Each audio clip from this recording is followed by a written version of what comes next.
Que le Seigneur nous bénisse nous tous. Avant de commencer, je voudrais dire merci à notre Dieu. Je voudrais dire merci vraiment à notre cher pasteur. Merci à tout son conseil parce que c'est une grande responsabilité en tant que premier berger d'une communauté. Tu fais venir quelqu'un qui n'est pas officiellement. Ça veut dire que tu prends beaucoup de risques. Donc pour moi, c'est un grand privilège. C'est une marque de confiance. Alléluia. Amen. Et le conseil a accompagné le pasteur vraiment dans cette décision. Je voudrais vraiment dire merci à Dieu et que tous les membres du conseil soient bénis. Alléluia. Amen. Voilà, nous avons commencé depuis mercredi passé. Le Seigneur dans sa grâce nous a conduits. Et ce matin, nous sommes là pour pouvoir achever ce que nous avons commencé. Dieu dit dans sa parole que la fin de toute chose vaut mieux que son commencement. Alléluia. Amen. Voilà, donc je voudrais que la chorale nous aide à chanter juste ce cantique à la gloire à Dieu. Donc tout le monde connaît. Je vais laisser les voix les plus autorisées.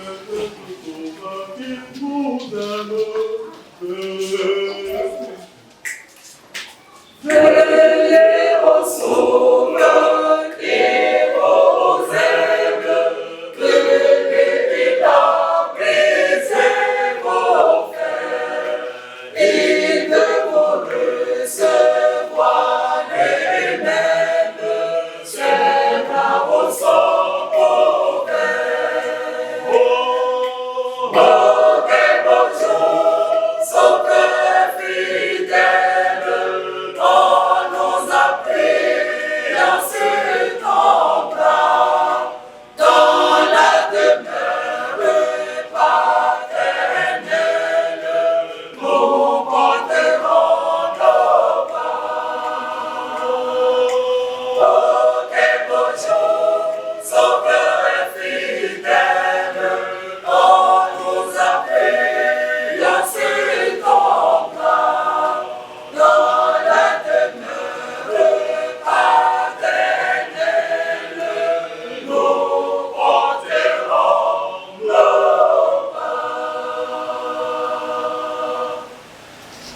Alléluia. Amen.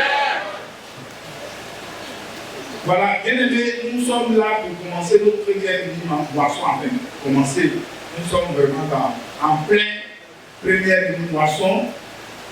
Le thème de la moisson, comme je l'ai dans mon dos, je vais demander encore à quelqu'un qui doit bien de me dire.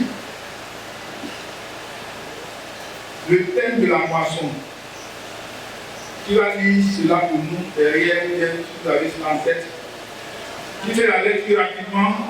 Moi et ma maison, nous servirons l'Éternel, et nous n'oublions point de foi qui ne coûte rien. Merci beaucoup. Sois béni. Seigneur notre Dieu et notre Père, c'est toi qui nous rassemble autour de ce grand thème. Seigneur, qui t'a plu de subtiliser, Seigneur, pour que graduellement, Seigneur, tu nous y conduises. Nous te bénissons, nous sommes infiniment reconnaissants parce que tu as déjà démarré avec nous. Ce matin, nous sommes là pour terminer, Seigneur, avec le premier sous-thème. Seigneur, notre vie, une offrande agréable. Merci de prendre le contrôle, Seigneur, de ce moment. Seigneur, merci de libérer ta parole, de bénir chacun de nous. Seigneur, de nous amener là où tu as prévu, Seigneur, pour la gloire de ton nom. Sois béni au nom de Jésus, nous avons prié. Amen. Amen. Moi et ma maison, nous servirons l'Éternel et, disons-nous la suite ensemble, nous n'offrirons point offrande qui ne nous coûte rien. Alléluia. Voilà le mercredi, donc, quand nous avons démarré, nous avons reformulé la deuxième partie. Moi et l'Éternel, et pardonnez ma maison, nous servirons l'Éternel et nous lui offrirons des sacrifices qui nous coûtent cher. Alléluia. Donc cette année-là, c'est ce que Dieu nous demande. On doit lui offrir des sacrifices qui nous coûtent cher. Alléluia. Ok. Et en développant, on s'est rendu compte que la première chose qui coûte cher à un homme, c'est vrai, il y a beaucoup de choses qui peuvent coûter cher à quelqu'un, mais la chose pour laquelle nous tous on s'est mis d'accord, que ça là c'est très cher pour un homme, c'est sa vie. Alléluia. La vie d'un homme est très chère. Et c'est à cause de ça que Dieu a inspiré le premier thème, le premier sous-thème, disant ma vie, une offrande agréable. Alléluia. Puisque c'est la chose qui coûte la plus chère pour l'être humain, Dieu dit de démarrer d'abord avec cela. Ma vie, une offrande agréable.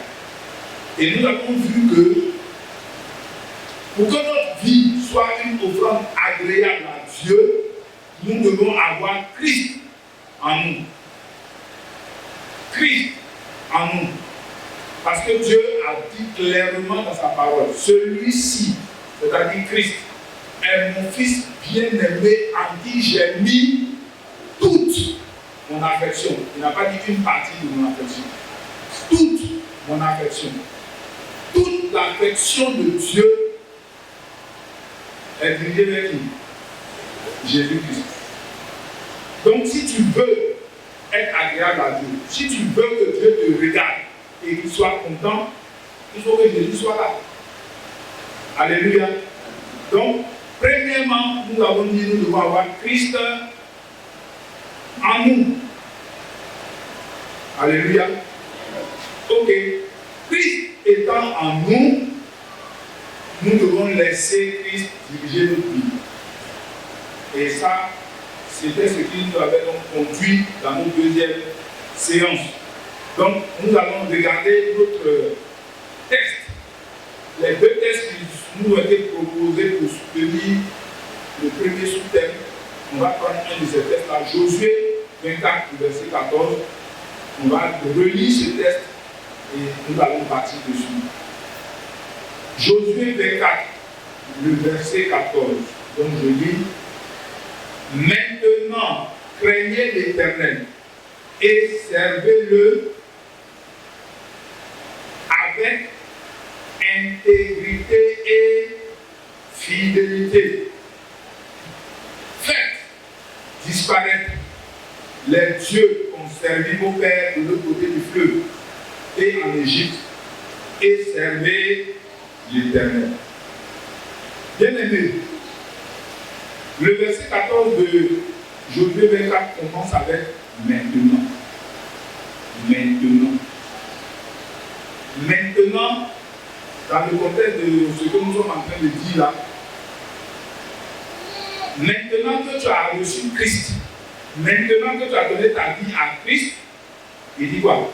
Crains l'Éternel. Ensuite, sers-le avec intégrité et fidélité. Ok, il donne un premier détail. Faites disparaître les dieux qu'ont servi vos pères de l'autre côté du fleuve et en Égypte et servez l'Éternel. Bien-aimés, dans notre deuxième séance, nous avons pris la vie de Jacob pour illustrer l'importance de laisser Dieu diriger notre vie. Si nous voulons résumer, Jacob, il a mis du temps avant de laisser Dieu diriger sa vie. À cause de ce que lui-même, il a voulu conduire sa propre vie. À cause du fait qu'il a laissé son moi prendre le contrôle de toutes choses. Au niveau de son mariage, simplement pour le mariage. Celle qui voulait marier, il a perdu 14 années avant de l'avoir. Son papa Isaac, parce que Abraham a laissé Dieu diriger le mariage d'Isaac, le serviteur de Abraham a envoyé chez ses parents pour chercher la femme d'Isaac. Quand il est arrivé, n'est-ce pas, de l'autre côté, pour prendre Rebecca, il n'a pas fait une semaine dans la maison de Rebecca. Jacob, en voulant diriger les choses lui-même, Il a passé combien de temps? 14 ans. Avant de prendre cette lumière. Il a perdu beaucoup de temps. Ce n'est pas seulement au niveau du mariage, dans beaucoup d'autres aspects de sa vie, il a perdu plein de temps. Et c'est dans sa vieillesse, finalement, qu'il a décidé de s'abandonner à Dieu. Et là, il fallait que Dieu le brise d'abord. Lorsqu'il est descendu en Égypte pour retrouver son fils Joseph, Pharaon lui a posé une question. Le nombre d'années de ton pèlerinage sur la terre s'élève à combien? Pourquoi Pharaon a posé la question? Parce que Pharaon a vu la grâce de Dieu dans la vie de qui? Joseph, son fils, un enfant qui, à 30 ans, devient premier ministre en Égypte. Pharaon était émerveillé par la sagesse, par la grâce de Dieu, par vraiment toutes les richesses de Dieu dans la vie de Joseph. Quand son père Jacob est arrivé, Pharaon dit, le petit là, regarde ce que j'ai vu. Maintenant, le vieux père même est arrivé. Vous comprenez?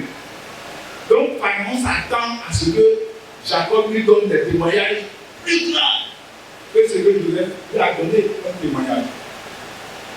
Jacob dit à Pharaon, je sais pourquoi tu me poses cette question, parce que tu as vu ce que tu as vu avec Joseph. Moi, j'ai redoublé toutes les classes. J'ai triplé les classes.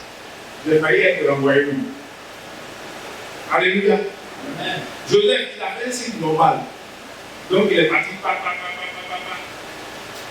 Alléluia. Amen. Moi, il dit le nombre d'années de pèlerinage que j'ai connu n'est rien comparé à ceux de mes ancêtres. Parce que j'ai dirigé moi-même ma vie. Donc, c'est pratiquement au soir de ma vie que j'ai vu vraiment la grâce de Dieu. Donc, je n'ai pas grand-chose à te dire, parole. Alléluia. Et on a vu que même si Jacob a perdu beaucoup de temps, la miséricorde de Dieu, la grâce de Dieu, s'est toujours manifestée dans sa vie. Alléluia.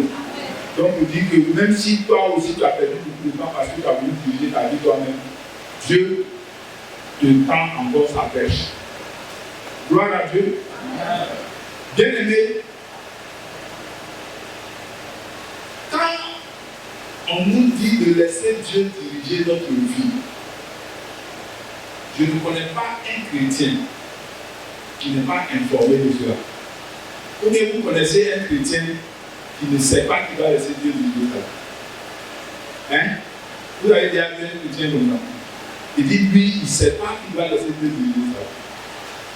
Bien aimé, tous les chrétiens, vous tous qui êtes en face de moi, moi-même y compris, on sait qu'on va laisser Dieu diriger notre vie.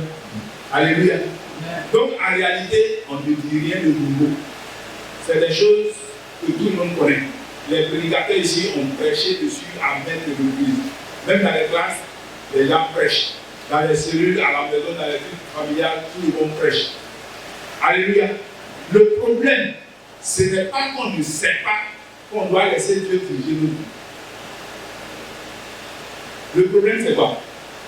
Comment, de façon pratique, n'est-ce pas, on doit laisser Dieu diriger nos vies? Comment, de façon pratique, on peut voir effectivement que Dieu est en train de diriger nos vies? Gloire à Dieu. Je crois que par la grâce de Dieu, c'est ce que nous allons voir ce matin. Alléluia. Bien aimé, la vie agréable à Dieu, ou bien laisser Dieu diriger notre vie, n'est pas d'abord une affaire de quoi? D'activité. Écoutez-moi très bien. Ce n'est pas d'abord une affaire de quoi? D'activité. Ce n'est pas d'abord une affaire de programme. Ce n'est pas d'abord une affaire de hey, j'ai fait ça, j'ai fait ça, j'ai fait ça. Permettez-moi d'utiliser quelque chose qui s'est passé dans la Bible, même si ce n'est pas directement lié à ça, mais je vais juste tricher un peu pour utiliser ce qui s'est passé là. La Bible dit qu'il y a des gens qui sont partis voir Jésus. Et ils ont posé une question à Jésus. Il dit, Maître, qu'est-ce Qu'est-ce que nous devons faire pour faire les œuvres de Dieu? Que devons-nous faire? Pour faire quoi? Pour faire les œuvres de Dieu. Bien selon les versions pour accomplir les œuvres de Dieu. La question qu'ils ont posée, eux, ils ont vu la chose en termes de quoi? D'activité. Seigneur, donne-nous la liste de tout ce qu'on doit faire. Voilà, pour dire que vraiment on est dans l'œuvre de Dieu. On est en train d'accomplir l'œuvre de Dieu. Donc, ils ont dit, que devons-nous faire pour pouvoir accomplir les œuvres de Dieu, au pluriel? Quand Jésus a répondu, Jésus dit, l'œuvre de Dieu, lui, il a dit ça au singulier, il n'a pas dit les œuvres. Il dit l'œuvre de Dieu. C'est que vous croyez à qui? À celui à qui Dieu a envoyé. Bien aimé, l'œuvre de Dieu ne commence pas par lister des activités. L'œuvre de Dieu commence avec quoi? Avec Jésus-Christ. Croire en Jésus. Donc c'est d'abord au singulier, l'œuvre de Dieu. Si tu fais les œuvres de Dieu, sans avoir démarré avec l'œuvre de Dieu au singulier, tu vas hériter. Alléluia. Ce matin, nous voulons que nos vies puissent plaire au Seigneur. J'ai dit, ce n'est pas d'abord pas activité. Sinon, qui ne connaît pas tout ce qu'on a fait? Il faut dire à qui on a lu. Il faut méditer, on a médité. Il faut prier, on a prié. Il faut gêner, on a gêné. Ça veut dire qu'on gêne ça, il faut être gêné. Alléluia. Ce n'est pas d'abord des activités bien aimées. C'est vrai, ces choses sont importantes. Mais si tu as raté la chose de base, Jésus appelle ça l'œuvre de Dieu au singulier, et tu te mets dans les œuvres, tu seras frustré. Et beaucoup de chrétiens malheureusement sont frustrés. On dit de gêner. On dit de faire quoi? De payer une autre des pays. Il faut faire offrande sacrificielle, j'ai fait. Tout ce qu'on a dit, j'ai fait. Mais ici, là, on ne voit pas ma vie avancer. C'est quoi? Donc, si c'est ça, il y a une seule qui disait que Seigneur, si ce mois-là passe, et il n'y a pas ce qu'il va faire aujourd'hui là, je sors de lui. Parce que tout ce qu'on dit de faire, il est fait. Et je vois aller. Elle a pensé que c'est quoi? Une série d'activités. Bien aimé, c'est vrai, les activités vont suivre. Mais il faut démarrer d'abord quelque part. Alléluia. Donc, pour l'œuvre de Dieu dont j'ai déjà parlé, juste, c'est un petit bonus pour les prédicateurs. Pour les prédicateurs, l'œuvre de Dieu, ça ne commence pas par activité. Vous m'entendez? L'œuvre de Dieu, c'est de croire en qui? De Jésus. Croire en Jésus, ça veut dire quoi? Ça veut dire que tu vas dans la présence de Jésus. Tu parles avec Jésus. Tu as une communion avec Jésus. Tu développes ta communion avec Jésus. Dans ton développement de communion avec Jésus, Jésus maintenant va te dire, voilà ce que je veux que tu fasses. Alléluia. Et quand Jésus te dit la chose, tu déclines ça maintenant en différentes activités pour atteindre l'objectif qu'il t'a donné. Mais tu ne vas pas te lever, tu commences à faire des choses, et puis tu dis, Jésus vient, c'est lui qui t'a envoyé là-bas. Je fais ma parenthèse.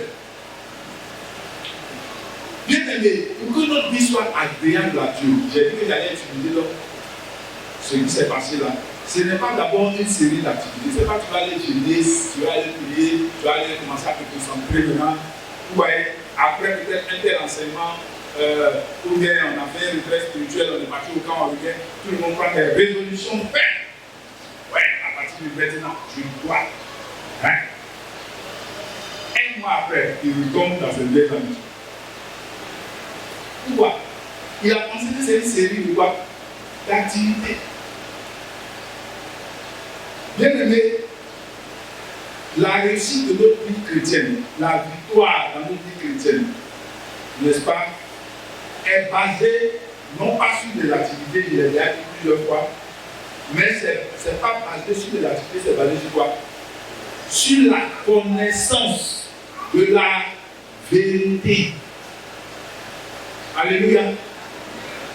La connaissance de la vérité. Dans Jean chapitre 8, au verset 32, Jésus a dit, vous connaîtrez la vérité, et la vérité vous affranchira. Bien aimé, c'est la connaissance de la vérité qui assure la victoire. Alléluia. Quelle est cette vérité-là que nous devons connaître? Vous savez, dans chaque domaine de la vie, il y a plusieurs vérités. Mais il y a une vérité fondamentale à partir de laquelle peuvent découler dans les autres vérités. Donc quand Jésus parle de connaître la vérité, il s'agit de cette vérité fondamentale-là qui assure la victoire dans notre marche avec le Seigneur. Alléluia. Quelle est cette vérité fondamentale? Si je vous dis ça, je vais vous dire ici le verset, vous allez commencer à réciter. Mais quand vous allez finir de réciter là, pour la plupart d'entre nous, c'est juste une récitation mentale, intellectuelle, mais le sens profond, nous l'ignorons. Quand on lit dans Thessaloniciens, Paul dit que tout notre être, l'esprit, l'âme et le corps soient gardés, comment? Soient gardés purs. L'homme est composé de 3 parties. L'esprit, l'âme et quoi? Le corps. Quand nous recevons Jésus-Christ, c'est notre esprit qui est quoi? Qui est transformé, qui est devenu une nouvelle créature. Ça n'a rien à voir avec ton corps, ça n'a rien à voir avec ton âme. Vous me comprenez? Prenez Ézéchiel 36. Ézéchiel 36. Ézéchiel 36, verset 26 à 28. Ézéchiel 36.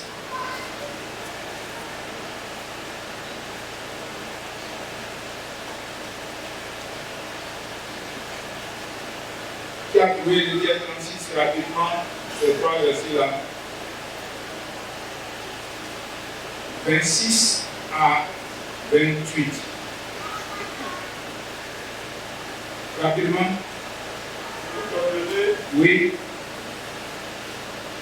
vous donnerez un cœur nouveau, je mettrai en vous un esprit nouveau, j'enlèverai votre cœur insensible comme une pierre, et je me remplacerai par un cœur réceptif. Je mettrai en vous mon esprit, je vous rendrai un esprit capable d'obéir à mes lois, d'observer et de pratiquer les règles que je vous ai prescrites. Verset 28. Alors, vous pourrez habiter dans le pays que j'ai donné à vos ancêtres. Vous serez mon peuple et je serai votre Dieu. Alléluia, merci frère. Vous entendez ce que Dieu dit dans sa parole? Il dit, je vous donnerai un cœur nouveau. Ce n'est pas ton cœur physique qui pompe le sang. Et je ferai en sorte, je vous donnerai un cœur nouveau et je mettrai en vous un esprit nouveau. Quand quelqu'un se donne à Jésus, le Saint-Esprit vient en lui pour faire quoi? Pour lui donner un esprit nouveau. C'est ton esprit qui est la nouvelle créature. Quand la Bible dit dans 2 Corinthiens 5, 17, si quelqu'un a dit cette nouvelle créature, ce n'est pas ton corps. Ce n'est pas tes pensées, ce n'est pas tes sentiments, ce n'est pas tes émotions. C'est quoi? C'est ton esprit. C'est ton esprit qui est nouveau. C'est ton esprit qui est saint. C'est ton esprit qui est pur. C'est ton esprit qui est sans tache. C'est à cause de ça que ton esprit devient le siège du Saint-Esprit. Quand la Bible dit que nous sommes le temple de Dieu, ce n'est pas dans ton corps que Dieu vient habiter par son esprit. Le Saint-Esprit vient habiter dans ton esprit. Son nom c'est quoi? Il s'appelle comment? Saint-Esprit. Son nom même t'indique que lui, il ne vit pas n'importe où. Donc s'il a accepté de venir vivre dans ton esprit, ça veut dire que l'esprit là est l'environnement qui lui convient. Alléluia. Ton esprit est saint, ton esprit est sans péché, ton esprit est pur. Alléluia. Ton esprit a toutes les richesses de Dieu. Colossiens chapitre 2, on va lire ça rapidement, puis on revient sur l'ami Ézéchiel. Colossiens chapitre 2.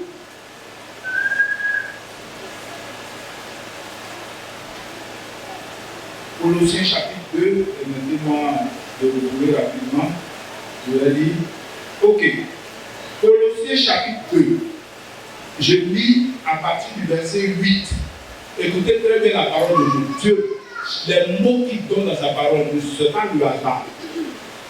Colossiens chapitre 2 à partir du verset 8. Il dit, prenez garde que personne ne fasse de vous sa proie par la philosophie et par une vaine tromperie, s'appuyant sur la tradition des hommes, sur les rudiments du monde et non sur Christ. Rappelez-vous, Josué nous a dit de faire quoi? De fuir quoi? Hein? Josué dit de nous débarrasser de quoi?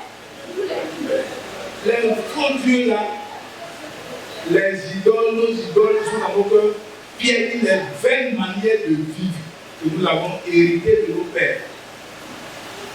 Il dit de se débarrasser des choses. Paul dit dans ce passage que nous ne devons pas nous appuyer sur la tradition des hommes, sur les rudiments du monde. Mais nous devons nous appuyer sur qui? Sur Christ. Regardez la suite. Pourquoi nous devons nous appuyer sur Christ? Au verset 9, ma version dit car. Car on peut remplacer par quel mot? Hein? Parce que, pourquoi nous devons nous attacher à Christ? Pourquoi nous devons nous appuyer sur Christ? Parce que en lui habite corporellement toute la plénitude de la divinité. Bon, je ne sais pas si c'est moi, c'est de voir ça ou bien si vous voyez ce que je veux dire. Il dit, en Christ, habite corporellement 50% de la divinité. C'est lequel il dit là-bas? En Christ habite corporellement toute la plénitude de la divinité. C'est-à-dire que tout ce qui est en Dieu, là, si c'est sagesse, tu veux, si c'est l'argent, tu veux, si c'est quoi? Femme, tu veux, si c'est travail, tu veux, si c'est sainteté, tu veux, si c'est révélation, tu veux, tout ce que tu veux, qui se trouve en Dieu, ça est où? En Christ. Alléluia. Maintenant, la partie choquante. Le verset 10. Il dit, vous avez tout pleinement en lui. Lui là, c'est mis ici pour qui? Vous avez tout pleinement en lui. Pourquoi vous avez tout pleinement en lui? Hein? Pourquoi? Il est la plénitude de la divinité. Oui, ça c'est un. Toute la plénitude de la divinité en lui, on a tout pleinement en lui parce que Christ habite tout maintenant. Christ est en toi. Ça veut dire quoi? Toute la plénitude de la divinité est en toi. C'est mon frère, c'est toi qui es professeur de la magie. Voilà. On dit, hein? Toi tu es un ensemble. Hein? Christ est un ensemble. Dieu, toute la plénitude de la divinité habite en Christ. C'est-à-dire qu'on peut remplacer par appartient. Hein? Toute la plénitude de la divinité appartient à Christ. Maintenant, Christ appartient à qui? À toi, il est en toi. Implication. Toute la plénitude de la divinité est où? C'est en toi. Alléluia. Donc, bien aimé, tu n'as pas besoin que le frère Lévis vienne prier pour moi maintenant. Pour que la plénitude de la divinité avec toi. Je voudrais appeler ça avec moi. Si le jour que je viens faire ça pour toi, si je suis en train de me tromper, vous me comprenez? Je suis en train de faire quoi? De te tromper, de te séduire. Ça, c'est une déviation doctrinale. Je peux prier pour toi pour que toute la plénitude de la divinité vienne maintenant en toi. Si tu as reçu Christ, toute la plénitude de la divinité est déjà où? En toi. Alléluia. Quand on lit dans Éphésiens, il dit rendez grâce au Père parce qu'il nous a bénis de toutes les bénédictions spirituelles dans les lieux célestes en Christ. Le chrétien a déjà tout. Amen. Vous me comprenez? Amen. Tu ne vas pas aller chercher ça ailleurs, ça ne vient pas d'ailleurs. Il n'y a pas un homme de Dieu qui va venir maintenant par cette prière à créer quelque chose pour toi. Ce n'est pas vrai. Vous me comprenez? Ce n'est pas vrai. Il peut t'aider à rentrer dans ce que Dieu a déjà préparé pour toi. Amen. Mais ce n'est pas lui qui va aller créer quelque chose pour lui demander. Alléluia. Amen. Toute la plénitude de la divinité est en toi. La victoire du péché est en toi. Sainteté est en toi. Sagesse est en toi. Intelligence est en toi. Prospérité est en toi. Tout est en toi. Ton problème, c'est quoi? C'est que nous vivons dans les pays du tiers-monde, en Afrique subsaharienne, que je connais mieux. Un pays comme la Guinée a son sous-sol extrêmement riche. Toute la plénitude de toutes les richesses sont enracinées dans son sous-sol. Alléluia.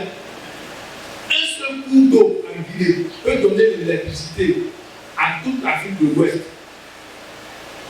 Vous m'entendez? Il y a des chutes d'eau en Guinée. Si un bon travail est fait, l'électricité de ça donne de l'électricité à toute l'Afrique de l'Ouest. Mais quand j'étais là-bas, je ne sais pas actuellement ce qui se passe. Il n'y a pas d'électricité. Vous me comprenez? Le sous-sol est riche. Dans la cour où j'habitais, on avait un puits. En saison sèche, quand on racle, il peut l'eau sorte, il peut plus c'est bauxite qu'on fait sortir du puits. Vous comprenez? Dans le sous-sol, richesse partout. Mais en surface, pauvreté partout. Le problème, ce n'est pas qu'ils n'avaient pas toutes les plénitudes, mais comment extraire la chose, comment profiter de la chose. Bien aimé, en tant que chrétien, tu as dans ton esprit toute la plénitude de la divinité. Mais comment tu vas extraire la chose? Comment tu vas faire pour que la chose va passer de ton esprit, pour que ça puisse se manifester maintenant physiquement? Amen.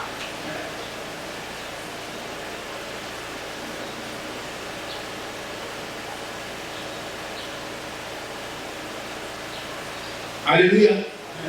Jésus dit, pour avoir cette victoire, pour que notre vie puisse plaire à Dieu, ce n'est pas d'abord une affaire de quoi? D'activité. Tu dois connaître d'abord la vérité. Alléluia. La première vérité que tu dois savoir, bien aimé, même si hier tu es tombé dans le péché avant de venir ce matin, tu dois savoir que tu as une nouvelle fois. Ça n'a rien à voir avec ton corps, avec ton langage, avec tes pensées, avec tes sentiments.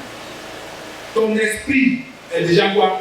Propre devant Dieu. Quand Dieu te regarde, il dit tu es saint, tu crois que c'est ton corps, c'est ta bouche que tu dis là. Si c'est ça, il y a longtemps que tu as déjà tué. C'est ton esprit, il voit. Il voit un esprit qui est saint, un esprit qui est propre, qui est sans tache. Alléluia. Maintenant, Il veut qu'à partir de ton esprit, toutes ces richesses-là puissent maintenant quoi? Influencer, impacter ton âme. Et maintenant, ton corps va suivre. Vous savez, le corps, il est neutre. Le corps est neutre. Le corps, il suit ce que l'âme lui fait. Ce matin, quand tu t'es levé, peut-être tu as décidé de porter le pantalon que tu as porté aujourd'hui. C'est au niveau de ton âme, au niveau de tes pensées. Tu as réfléchi, tu as pris la décision. Après avoir pris la décision, le corps a suivi. Le corps est parti prendre le pantalon de la porte. Vous me comprenez? Le corps, lui, les gens, il attend l'homme. Quand l'homme vient, il va dans la direction de ce qu'il a fait de l'homme. Alléluia. Bien aimé. Sache que tu es une nouvelle créature. Même si Satan vient te dire, hé, toi, tout est fait. Dans l'église, là, je vais aller, tout le monde est nouvelle créature, sauf toi. Et bien, là, tu demandes à pleurer. Il faut dire Satan, moi, je suis une nouvelle créature. Pourquoi tu es une nouvelle créature? Parce que tu as reçu Jésus-Christ. Ça n'était pas. Pourquoi? C'est pas une affaire de frères. Ouais, parce que moi j'ai payé beaucoup plus d'argent. Non, ça n'a rien à voir avec ça. C'est parce que tu as reçu qui? Jésus, un point intérêt. Dans la parole de Dieu, dans tout ce que Dieu fait, il a utilisé sa parole. Bon, il y a beaucoup de choses qu'on peut dire. Permettez-moi ce matin. Il y a trois aspects qu'on peut considérer ce matin. Un, il y a les faits de Dieu, ce que Dieu a déjà fait. Il y a les promesses de Dieu. Et puis il y a les commandements de Dieu. Les commandements de Dieu, on doit faire quoi? Obéir aux commandements. Les promesses de Dieu, on doit se les approprier. On doit aussi peut-être prier même en se basant sur les promesses de Dieu. Mais les faits de Dieu, ce que Dieu a déjà fait, tu crois ou tu ne crois pas ou Dieu a déjà fait. Il a déjà fait. Les faits de Dieu, on fait quoi? On croit aux faits de Dieu, on les accepte. Un point, un trait. Et parmi les faits de Dieu, il dit quoi? Christ est venu souffrir sur la croix pour nous, il est mort, il est ressuscité. Quiconque le reçoit, Dieu dit, il est quoi? Une nouvelle créature. Dieu a déjà déclaré ça avant même que ton grand-père ne naisse. Jésus-Christ est mort il y a combien d'années? La chose est déjà faite. Depuis là, avant que ton arrière ne naisse, Christ a déjà réglé la chose. Alléluia. Donc, Dieu de cette grâce que Dieu t'accorde, il fait quoi? Il te donne de faire quoi? Comment Jésus a fait pour devenir pécheur? Il a commis péché pour devenir pécheur? Non, il n'a pas commis péché. Qu'est-ce qu'il a fait? Il a pris sur lui nos péchés. Donc ça fait de lui un pécheur. Maintenant, il dit, moi, je vous donne quoi? Ma justice. Donc si vous prenez maintenant ma justice, vous devenez quoi? Juste. C'est un remplacement. Il a pris nos péchés sur lui pour que lui devienne quoi? Pécheur. Maintenant, il nous donne sa justice. On prend sa justice, on devient juste. Alléluia. Ça là. Si tu n'as rien compris, que ce niveau-là tu as compris, Dieu merci. Tu es une nouvelle créature, ce n'est pas d'abord ton corps, c'est quoi? Ton esprit. C'est ton esprit qui est saint devant Dieu, qui est propre. Le jour que tu meurs, ton esprit retourne où? À Dieu. Ton corps retourne où? La terre. C'est ton âme qui se présente maintenant pour être jugée. Pourquoi l'esprit retourne directement à Dieu? Il n'a pas de problème. Il est saint, il est propre. Amen. Donc l'esprit ne peut pas être souillé. Alléluia. Ton corps peut être souillé, ton âme peut être souillée, l'esprit ne peut pas être souillé. Donc, bien aimé, tu es une nouvelle créature. Ça n'a rien à voir avec ton corps, ce que tu dis, ce que tu penses. Tu es une nouvelle créature. Ton esprit est pur devant Dieu, ton esprit est saint, ton esprit est glorieux. Alléluia. Maintenant que tout ça est réglé, dans ta vie de tous les jours, le problème c'est qui? C'est ton âme. Il dit les belles manières de vie qu'on a héritées de nos pères. Alléluia. Moi, je suis un artier. Il y a des manières de faire de l'artier. Au milieu de l'artier, là, on va te dire, hé, mon fils, quand tu es en train de grandir maintenant, pardon, il ne faut pas garder prendre femme et qui parle alors que lui me donne. Il y a des petits comme ça ici. On se marie pas n'importe quoi. Vous comprenez? Ça, c'est une nouvelle manière de vivre qu'on a vu. On a hérité de nos pères. On a grandi avec ça. Ça est en nous. Donc, quand je vois quelqu'un de tel ethnie, c'est là. Ça, c'est au niveau de mon âme. Alléluia. Maintenant, si Dieu dit l'église, ta femme, elle est de cette ethnie. Et que cette manière de penser, cette croyance, ces choses-là sont en moi. Quel sera mon comportement? Hein? Je vais refuser. Je vais dire, rien de moi, Satan. Vous comprenez? Donc ça, c'est une belle manière de vivre que je dois pouvoir ôter. Si tu es un bon baoulé, on dit allié chez les baoulés. Allié, c'est quoi? C'est une nourriture. Mais ce n'est pas n'importe quelle nourriture. Allié, c'est foutu. Hein? Mais ce n'est pas n'importe quel foutu, c'est foutu d'ignan. Donc, chez le baoulé, quand il te dit qu'il veut allié, tu dois comprendre ce qu'il veut. Si tu as fait du riz plus de l'eau, ça ne va pas allié plus haut. S'il a grandi avec ça, et que maintenant il est marié, il doit faire quoi? Cette belle manière qu'il a élevé des élèves, il doit faire quoi? Évaluer ça. Pourquoi? Parce que quand l'esprit va vouloir communiquer quelque chose, l'esprit dit bon, voilà du riz, va manger. Il dit non. Voilà, mais il ne pas. Donc son âme devient quoi? Un blocage. Son âme devient un blocage. Son corps va refuser d'obéir. Sa bouche va refuser de s'ouvrir. En entier, il y a quelque chose qu'on prend pour riz. Isaac est là, il connaît. Le riz là, en entier, on appelle ça malo. Si tu décomposes le mot là, quand on dit man, ça veut dire quelque chose que tu tiens, tu sais, tu prends la terre. L'eau, c'est quoi? Maladie. Donc, quelque chose que j'ai attrapé, je n'ai pas mis dans ma bouche. Et puis ça me rend malade. Vous voulez que je me fasse. Donc vous voulez me tuer.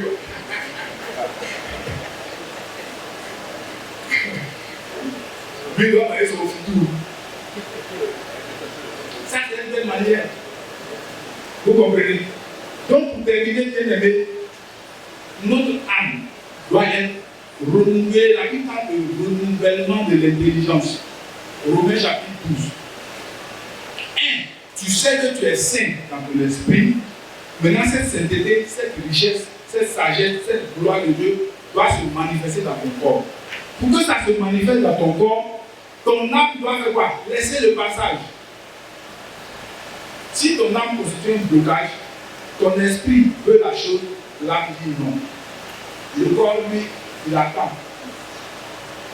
Quand l'homme vient, il suit.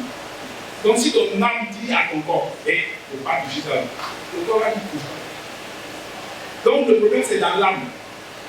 Ton intelligence doit être renouvelée. Et ça veut quoi? La parole de Dieu. C'est là maintenant la parole de Dieu fait son travail. Donc je termine par ça et puis on prie. Hébreux 4, 12, il dit quoi?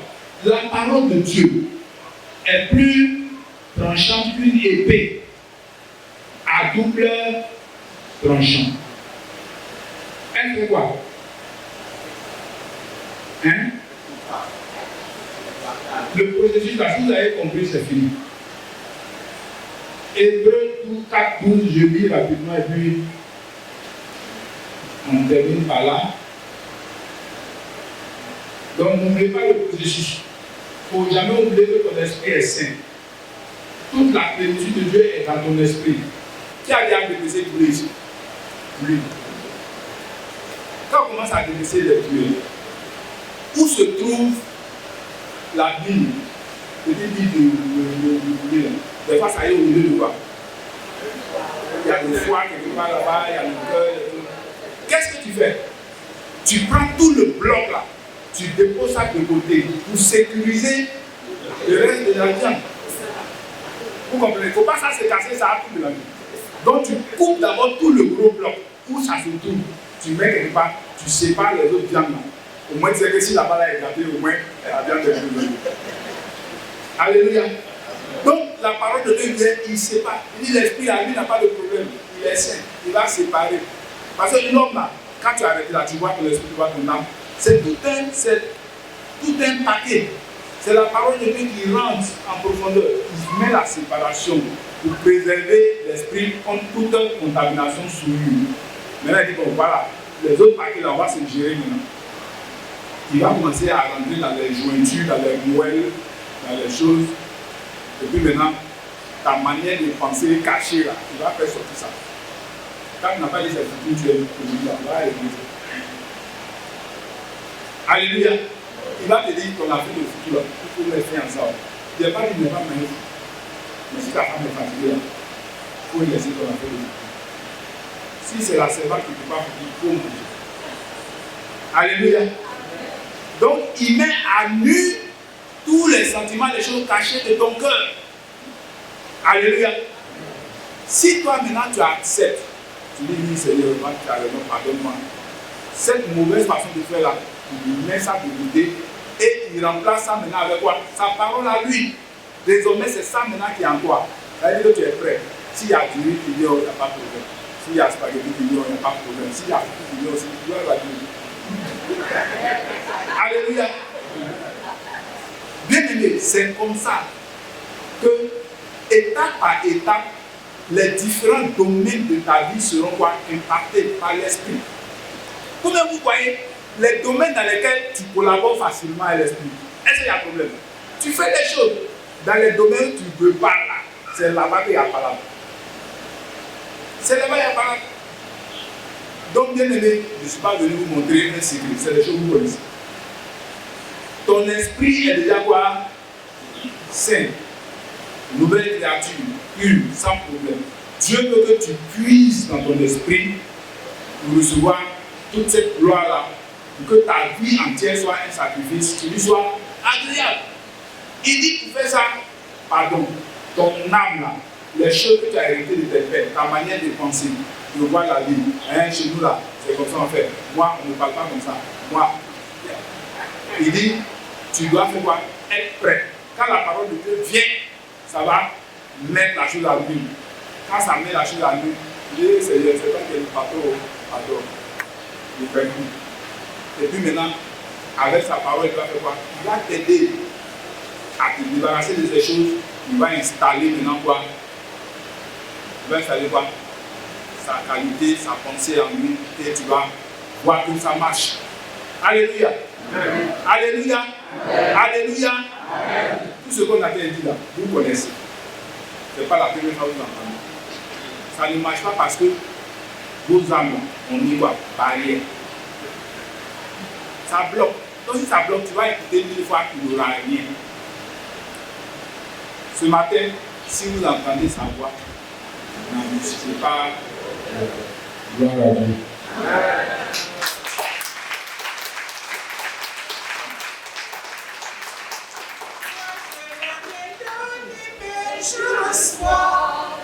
J'ai reçu la grâce de Dieu dans ma vie. L'enveille et la fierté sont exclus. Je suis un pécheur sourd.